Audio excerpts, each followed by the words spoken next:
looks like it did. Let me see. Did we break our E-Maxx? No? Oh yeah, there it is. Well, it's the first time I've ever broken this truck. That's just bad luck.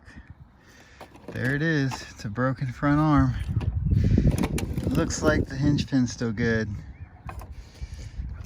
But yeah, first time I've broken an arm on this guy. And did the back of the hinge pin bust? Yeah, it's bent. Look.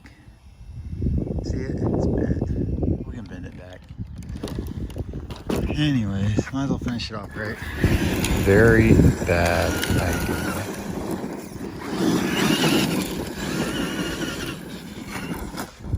And there it is. 2 shock shafts bent and a hinge pin snapped. Plus a broken arm. Lovely.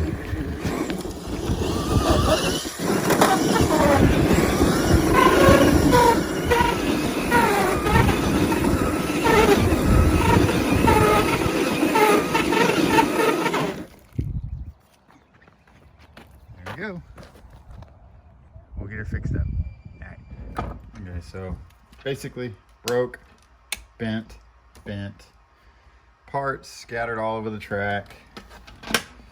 I've got most of the parts picked up, and this pin right here, I believe, is sheared.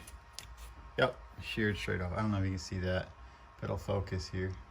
Focus. Come on. Focus. Yeah. See that? It's sheared clean off. Anyways, so back to the truck. So we're gonna need a new pin. Is it bent? Yeah, it's bent as well. A new pin, new arms,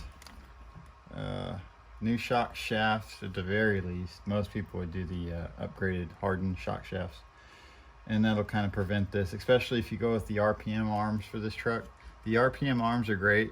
They're very durable, but they have the flex that the Traxxas arms don't. So you want to upgrade your shock shafts no matter what if you get the RPM arms, because if not, you're just gonna bend your shock shafts and it's not gonna be fun. So also on the inside of the bulkhead, it kind of, when it's sheared, it kind of messed it up, but I think structurally the bulkhead is fine. We don't have to replace that. So arms come in a set. You get a lower and an upper. If you go with the RPM, I believe it's the same thing, if not getting both sides, which is great, because if you're tearing one side apart, you might as well tear the other apart too. So yeah, that's a basic breakage on the front of an E-Maxx. If you hit a pole or a wall, or like I did, you hit a rock coming off a jump, it just lands wrong and it just breaks the eyelet here or breaks something here. I've seen it happen several different ways.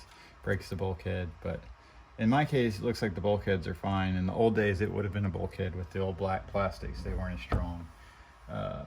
So fundamentally, the rear is usually fine. There's nothing, you don't really take any hits back there. It's usually your front. So what I did back in the day, and right here, I've actually got, of course, I've got the uppers. These are actually Hardcore Racing, which is like super premium parts maker, right? They're upper arms. I got these on sale at Tower Hobbies for like 10 bucks. And I put them on my E-Maxx. Of course, they were just the uppers, but they had the effect of kind of stiffening the whole setup. And I never really broke a lower again. I had plastic lowers still, but these are aluminum uppers. And they worked great. With the aluminum arms, I will recommend, if you do go with aluminum, you do have to do upgrades to the bulkheads, because if you have aluminum arms, the bulkhead's still plastic, that's your next point of failure, at least on this Maxx series of truck, the old Maxx, not the new Maxx, don't get it confused. But if you do upgrade these to aluminum, and a good aluminum, don't go for the Integy, that stuff's like pot metal, it'll bend on you. Go with the Traxxas bulkheads, or you know, you can get Hardcore Racing. FLM makes bulkheads. I think Supermax, of course that stuff gets really expensive really quick. But yeah, if you just go with the Traxxas bulkheads, you'll be fine. And do some aluminum arms. I would stay away from the Integy stuff. It just bends. So this stuff's super high quality, super hard to find nowadays. I mean, you have to scour eBay, and even then people are scalping for this stuff. I mean, because look at it though. I mean, that is like, if I can get a macro here, you see that? that is like super nice machined aluminum. And I mean, every bit of it's machined and it's super high quality. And I beat the snot out of these arms on an old E-Maxx, original E-Maxx. So yeah, we'll zoom back out here. Anyways, so this breakage, it's probably 20-30 bucks parts if you go with the basic stuff. I don't have the shock shaft. I probably do have enough shock shafts to just fix these and get a new lower arm. I might even have a lower arm. Let me dig around for a second. So here's an old piece of an E-Maxx. Not intended to show this, but this is what I originally had. These are, if you can read that, these are the old Integy Ollie bulkheads. Not the pin that's bent, that's the bulkhead. You see it right there? That's the aluminum. That's what I was saying about this Integy stuff. It's like pop metal, dude. It just bends. And it's cheap. And it's cheap for a reason, because it's just bad quality. And they may have upgraded their quality in recent years. I don't know. I don't keep up with it. All I know is good brands you're looking for. You're gonna be Supermax, FLM, RC Monster maybe used to make some stuff. I can't even get this out of here, guys. I don't know if it's worth it. But you can see that arm's seen some serious use.